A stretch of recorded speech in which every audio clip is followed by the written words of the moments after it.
friends.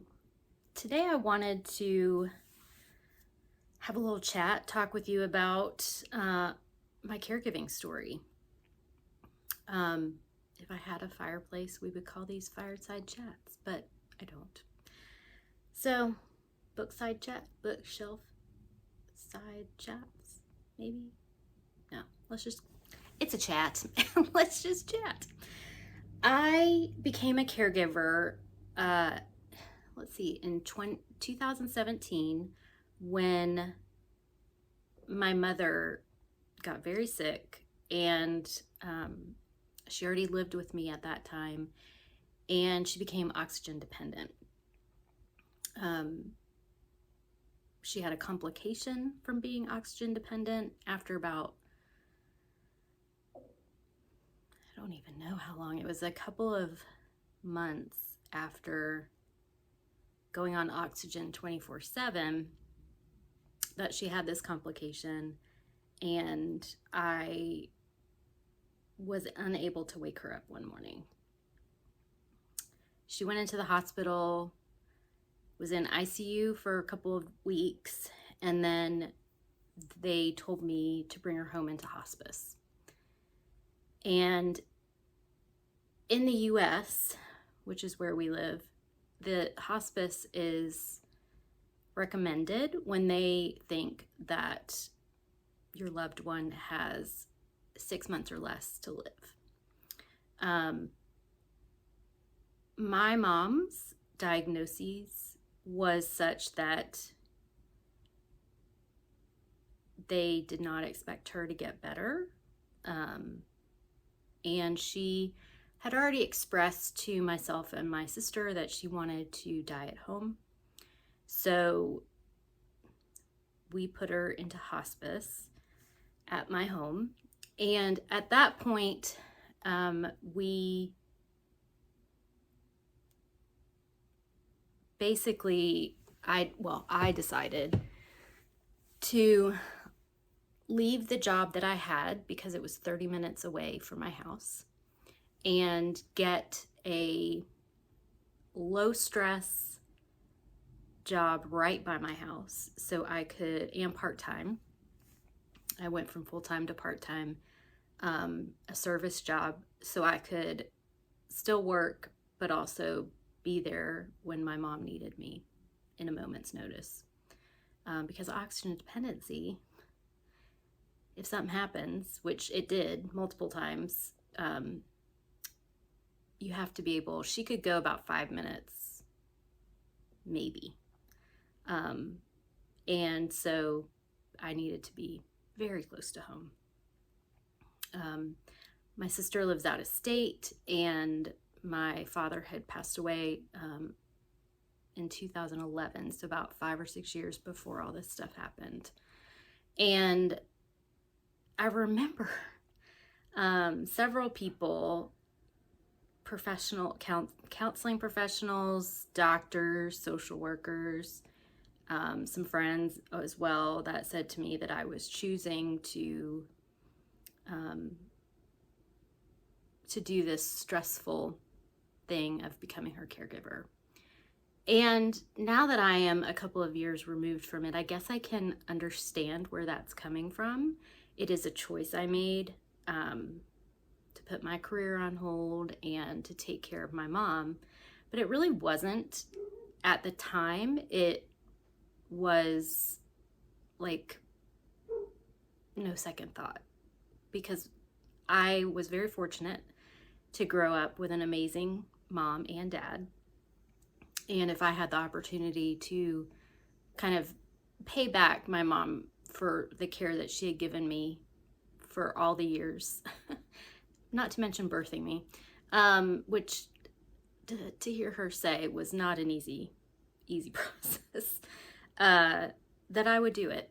And also, thankfully, we were in the position to be able to do it financially, thanks to my dad. He did a lot of planning to leave my mom with some retirement funds that made it possible.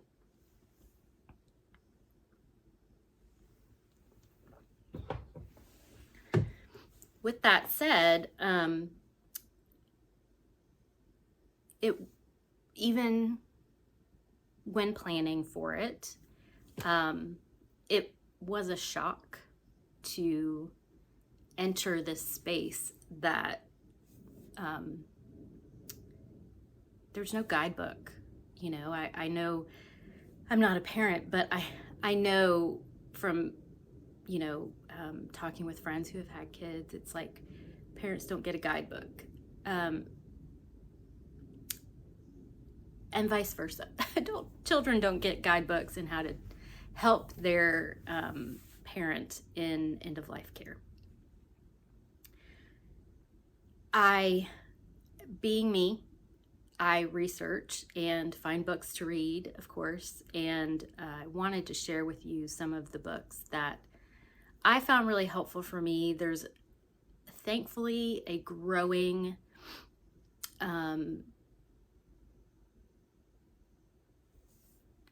genre, I guess, in subgenre in the health field and the health catalog of being a family caregiver and helping our loved ones at end of life.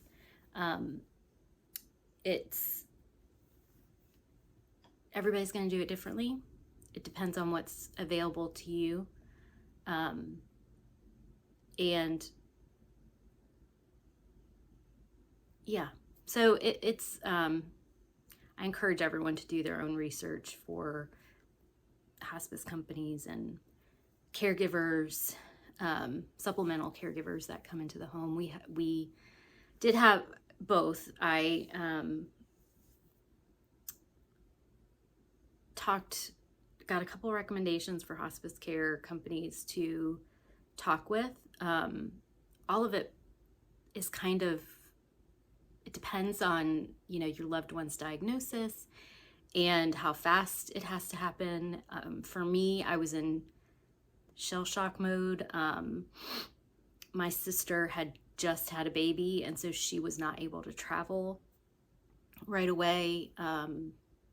And it was a lot all at once. And not just the logistics, but in that moment, you're being told that one of the most important people in your life is dying. And I'm gonna get through this video without crying, but it is still hard to talk about. So let's get into the books, because that we can talk about. So first, that I think everyone should read, C.S. Lewis, who many people know from the Chronicles of Narnia. This is a grief observed, and he wrote this for when his wife died. They hadn't been married long. I can't remember the specifics, because it has been a minute since I read this. I could do with a reread. But it's written after his wife's tragic death as a way of surviving the, quote, mad midnight moments. His honest reflection on the fundamental issues of life, death, and faith in the midst of loss. And this book, I had read C.S. Lewis prior to my mom getting sick, but I had not read this book. And I read it when she was alive and in my care, and then read it again after she passed away. And I think one of the things I would recommend to anyone if they asked me is to not wait until you lose a loved one to learn about grief. It's something that we all go through, whether it be the loss of a loved one, the loss of a job, the loss of a dream, the loss of a relationship. Grief is everywhere, and it's it can become all-consuming if you're not ready for it, honestly. And even if you are, it still can become.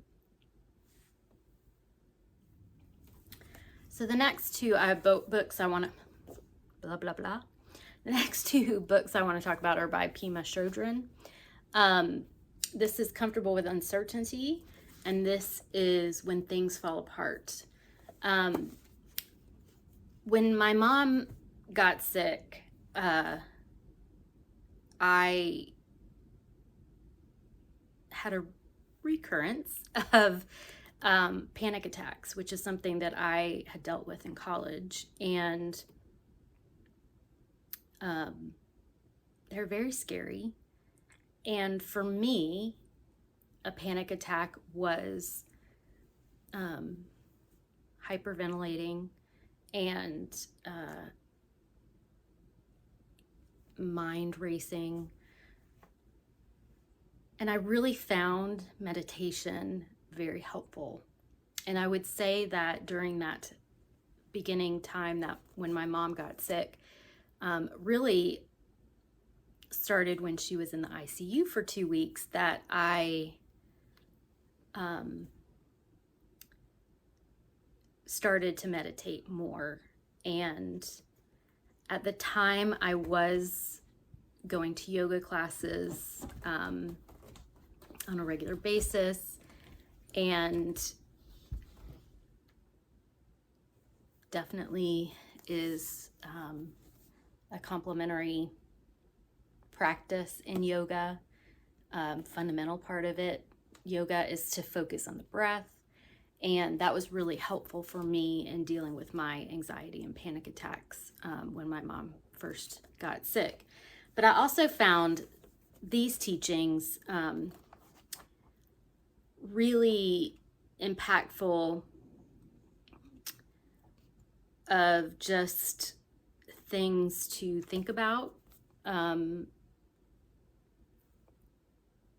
thinking more about the present moment and not catastrophizing, which is something I'm a pro at. So I would really recommend these. You don't have to be a Buddhist. I'm not a Buddhist to read Pema Chodron. I think she's relatable for everyone. It definitely does have some Buddhist teaching in it, but I really feel like there's something that everybody can take for themselves. Comfortable with Uncertainty is just like little daily pages that you can go through. Like this one, it's a great one to open up to. Relax as it is. And for me, that was really helpful in just meditating on saying this mantra sort of to myself, relax as it is. And it says, it's helpful to always remind yourself that meditation is about opening and relaxing with whatever arises without picking and choosing. So definitely recommend those. Let me get these, I should have put them in better order. The next two books I want to talk about are two books that were probably the most impactful for me going through the caregiving process. And like I said, there are many books. These just happen to be the ones that I found that came across my path and were helpful. This one is On Living by Carrie Egan. Carrie Egan is a hospice chaplain, and it says she never offered sermons or prayers unless they were requested. In fact, she found the dying rarely want to talk about God, at least not overtly. Rather than talk, she listens to their stories, stories of hope and regret, shame and pride, loyalty and betrayal, and secrets held too long. She listens as her patients talk about love, love for their children and partners and friends, love they didn't know how to offer and wished they'd receive, love they gave unconditionally, love they sometimes belatedly learned to grant themselves. She calls it the spiritual work of dying, the work of finding or making meaning of one's life. On Living isn't a book about dying, it's a book about living. And I really appreciated that perspective. And she does share some about, what to expect in hospice and experiences that people have in hospice. And I did want to read you a passage from it. If the dying don't somehow transform into especially wise, mystical, and magical people, neither do the people who take care of them. Caregivers are not on the whole kinder, stronger, more patient, and more loving than the rest of us. They are not special, and despite what all too many people tell them, they do not feel blessed by God to have been put in the situation they're in. Or at least none of them has ever said that to me. Many feel abandoned. Most just didn't want the job, not because they didn't want to take care of their spouse, parent, or child, but because they didn't want their spouse, parent, or child to be dying in the first place. The popular insistence that caregivers to the dying are living saints is connected to the belief that the dying are different from you and me, and it does real harm. And then it goes on to talk about a man who was taking care of his wife, and she'd been really active in the church, and they would offer their prayers, and he basically, from the heart, caring about his spouse, he said that, prayers are fine and good, but she needs you to visit. She needs you, to just sit with her, and she needs your support and companionship and the presence in her life. And I think as a caregiver, I had many people telling me, oh, you're such a good daughter. Oh, you're so strong. I could never do that. Well, you might if the situation presented itself to you. And I didn't feel like the best daughter. I didn't feel like I was strong. In fact, I felt like I was falling apart on the regular. And I think that, when you have someone in hospice care, there is grief in that. There's anticipatory grief, that you're caring for someone who is leaving this earth, and you don't know when it's going to happen or what the circumstances may necessarily be, and making each day count, making each day what you want it to be. And I think if I could encourage anyone who is in the situation to read things that focus on the experience that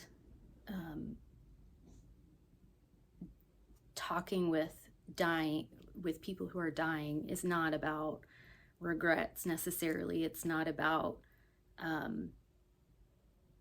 reconciliation. It's about presence. It's about being there and showing the care and love and listening. That's a huge part of it. I listened to my mom a lot during those years.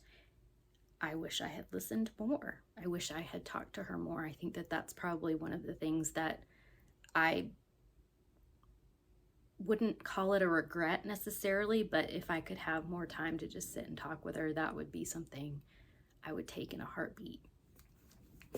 Another book that was really helpful to me is With the End in Mind, Dying, Death, and Wisdom in an Age of Denial by Catherine Mannix. Catherine Mannix is a palliative care doctor, and she wrote this amazing book, and it's basically stories about kind of case studies of different people that she encountered or heard about that were dying, and whether it was a quick death, whether it was longer time, whether it was expected, unexpected, whether it was peaceful or traumatic in some way. She looks at different cases like that. And one of the things that helped me with this book, or this book helped me with, was knowing what to expect. The different types of dying experiences that she talks about is, I think, really helpful to read about. Even, as I said, many of these books I would recommend that you read, even if you're not in the position where someone you love is actively in the dying process or in hospice care, anything terminally ill. I think she kind of set up some scenarios that I could see potentially happening with my mom at the end of life, when it was actually time that she was dying. And it turned out to be spot on and helpful for me to not, I did, of course, panic when I realized it was starting, because dying is not what it looks like on TV necessarily. It's not everyone speaks until the last minute. Not everyone has some kind of cinematic experience. And they call it in hospice, they call it transitioning. But there is an active process of the body shutting down. And I think if I hadn't known and been prepared for that, I probably would have freaked out more than I did. I'm sure there are hospice companies that prepare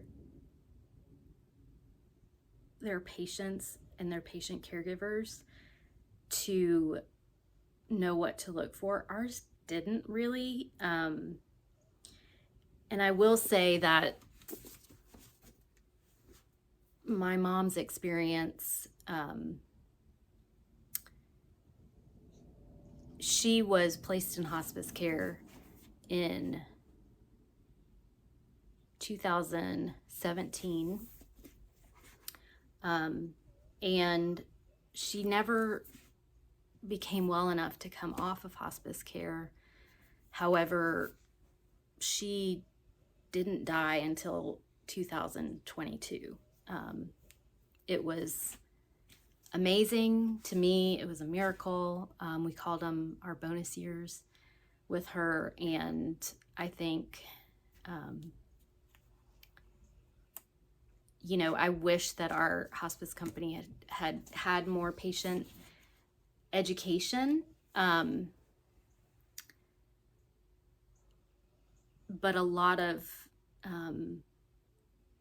the experience was rushed, and they had a lot of turnover. There's a lot of turnover in the care industry in general.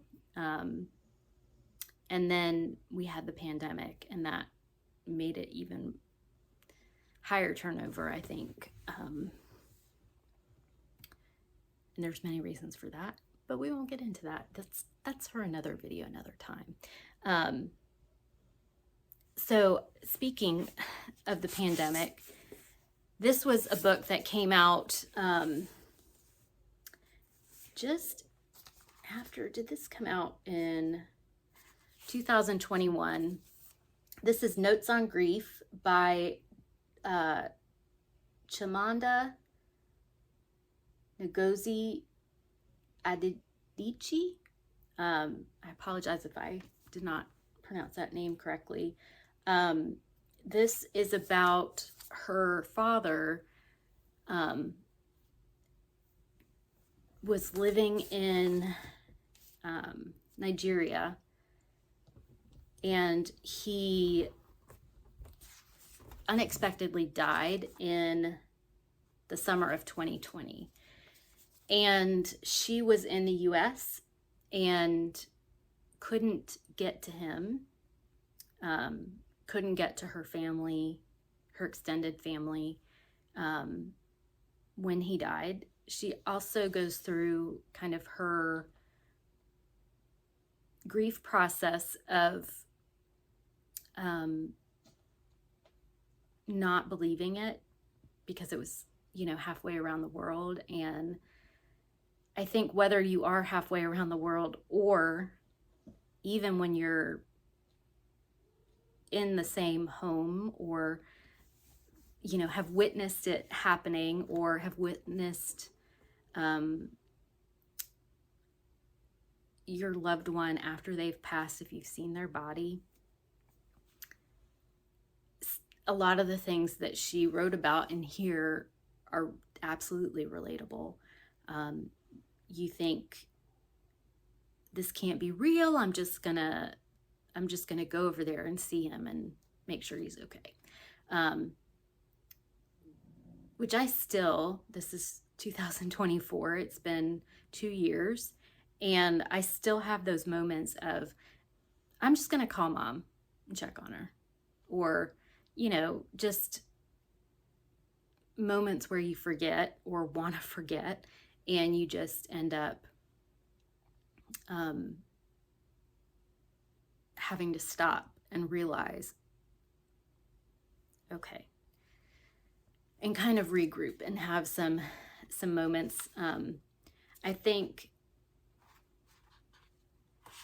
here's a great line is, yes, he was 88, but a cataclysmic hole now suddenly gapes open in your life, a part of you snatched away forever. Yes, absolutely. My mom was 81, and I'm very thankful that she reached 81, but it's still a gaping hole when you're close to your parents. And this is tiny, but hugely impactful. This one I read after. I wish I had read it kind of during. This is Heartwood, The Art of Living with the End in Mind by Barbara Becker. This is a memoir that Barbara Becker wrote when her childhood friend was diagnosed with a terminal illness. She sets off on a quest to immerse herself in what it means to be mortal. Can we live our lives more fully knowing someday we will die? She is a hospice volunteer and an interfaith minister and writer. So she talks about just her experiences with different people that she encountered. She also talks about the different deaths that have impacted her life, family members and other friends besides her her childhood friend, and just things that kind of you can take away from each situation. I like how it's written in that it is written in little chapters that are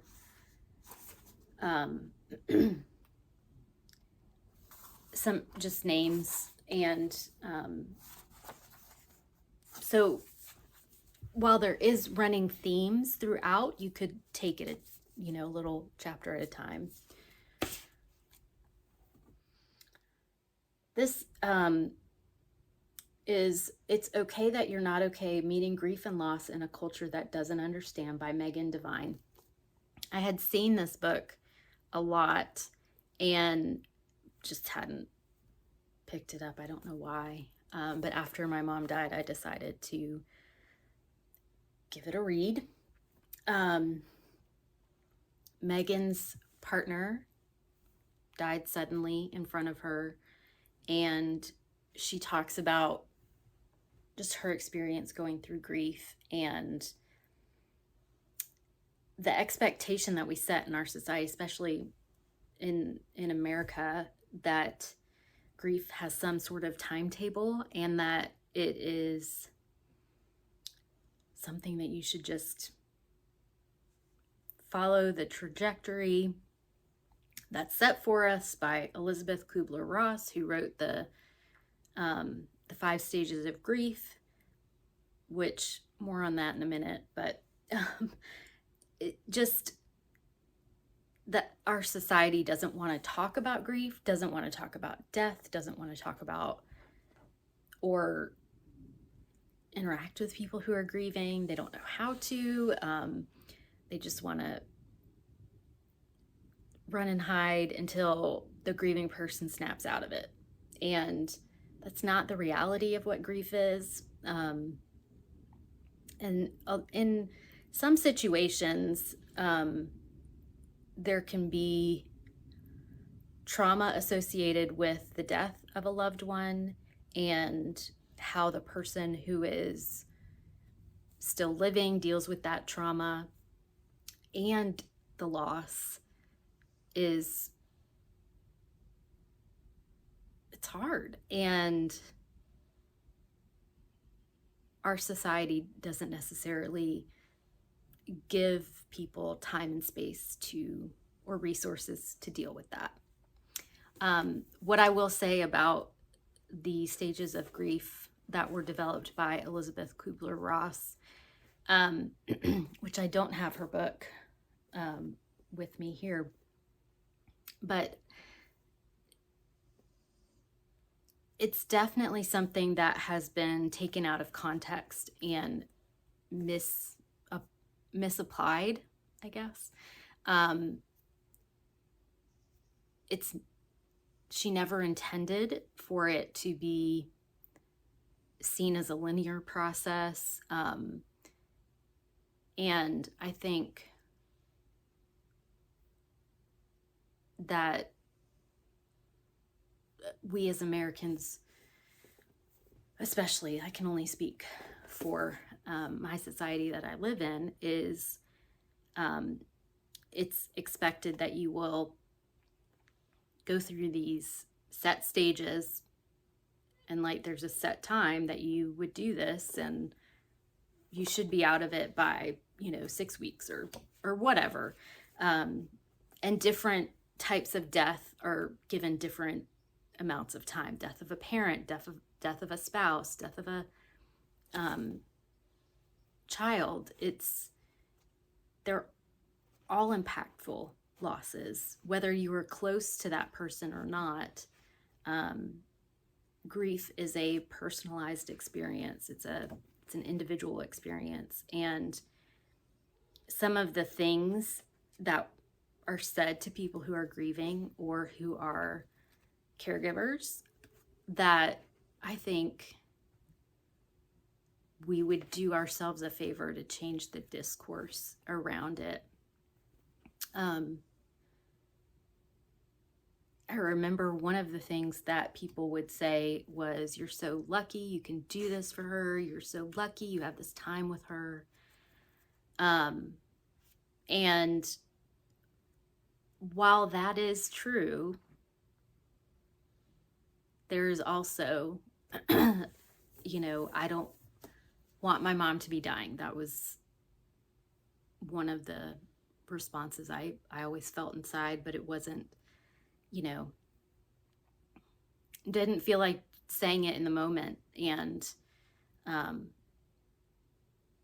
I was fortunate to find a very talented therapist during that time that had experience in hospice care and was able to help me through a lot of that. Counseling is my background. I have a master's degree in counseling. That doesn't prepare you for losing your own loved ones, because I can help someone else through it probably better than I can help myself through. So anyway, I appreciate you staying and listening to my story as a caregiver. I will continue to do book recommendations and these types of videos for different experiences that I've had in my life, and I hope you find it useful in some way. If you have any questions or other book recommendations, please put them in the comments. I think we could all benefit from knowing more about caregiving and grief and dying. It's not our favorite topics, I know, but they're necessary topics because everyone's going to die one day, and we don't know how, we don't know when, but we will. I also want to add 2 other books that I found really helpful for me from a Christian perspective. I am a Christian, and as was my mom, and I found a lot of comfort in, when I was talking earlier about meditation, for me it was meditation that became prayer. Meditating in the moment, I also would take those opportunities to pray. And one book that I had had on my shelf since my dad had died, but didn't actually pick it up until after my mom died, and that is Heaven by Randy Alcorn. It is a thick book, and it took me probably about 6 months to work through this, and I took my time with it.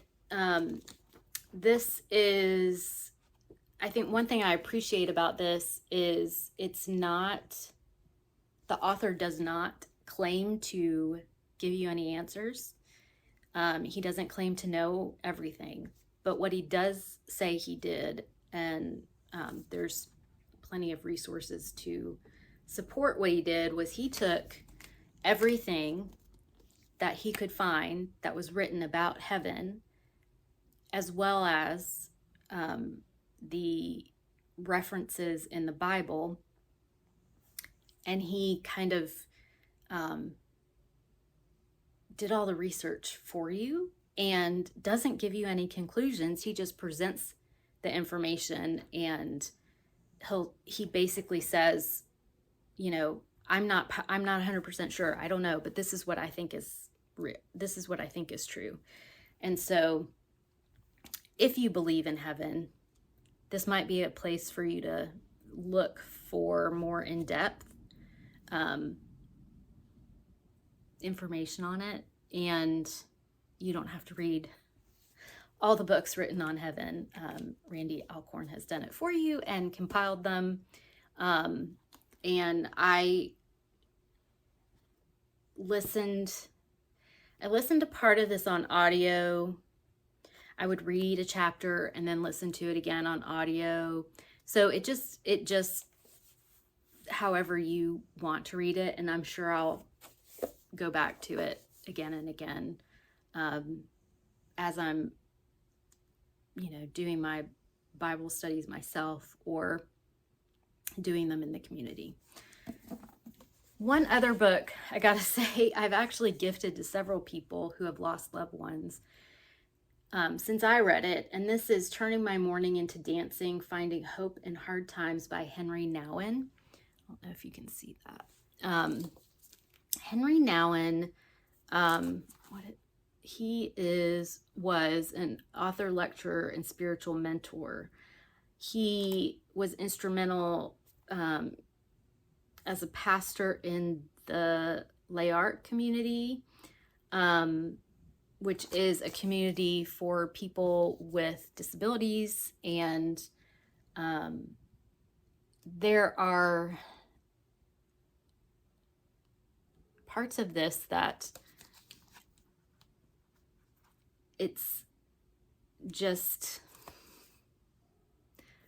right to your heart. It just really, it's like Henry Nouwen is sitting with you and ministering to you in the moment.